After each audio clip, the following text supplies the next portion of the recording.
Today we're at the corner of Northwest 23rd and Walker, the future home of the Rise. Jonathan, how long has it been now since you started working on this? Oh gosh, probably a couple years now, Steve. Time gets away.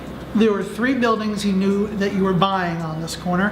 Which one did you really know as far as what the facade looked like? The only one that and as things have turned out, was just the pump, just the gas station, and because it was obvious. Everything else has been an evolution.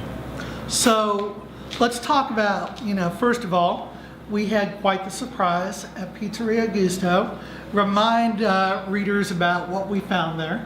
Well, there was probably a 20s vintage Art Deco facade that was, I would say, about 90% intact, and it was a surprise to everyone to unearth it. No one knew it was there, and so it was an exciting find for sure. And this project has been a series of those, as you well know, Steve. And every time we find one of those, it slows us down a little, and we've got to figure out what to do and how to incorporate it into the design and all of those things. So it's worked on our time frames a little, but this project is amazing. Talk about the latest surprise you've uncovered and what you're about to unveil to the community. Well, I know very little about design. I have architects and design professionals who tell me, but I guess this facade that we found now is a streamlined modern, I think it's called, and it's across the 3 westerly buildings of this, and it is 99% intact, I would say, and it's absolutely gorgeous, amazing. And when we knew that there were some bones there, we didn't know what. So when we uncovered it and found out what it was, we really had to stop and think for a minute and figure out how and what to do to make sure it was preserved correctly. And obviously that's critical.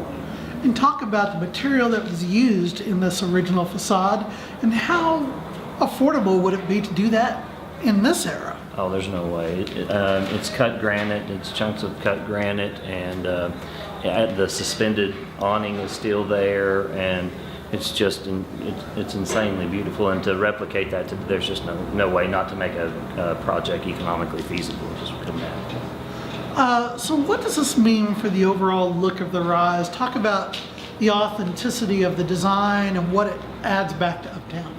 Well, we had seen, as I said, some bones that were left in there. So we knew a few elements, and we tried to put that into our design. So if in fact we were able to maintain those with our demolition and all of those things, that it would already be part of our design.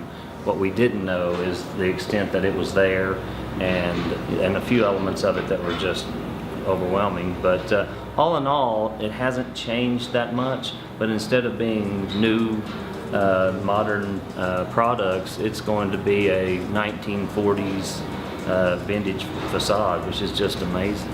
We're still looking at early summer to start having tenants in this place. I know it doesn't look like it today, but things will move fast when we get complete control and can move at our own pace.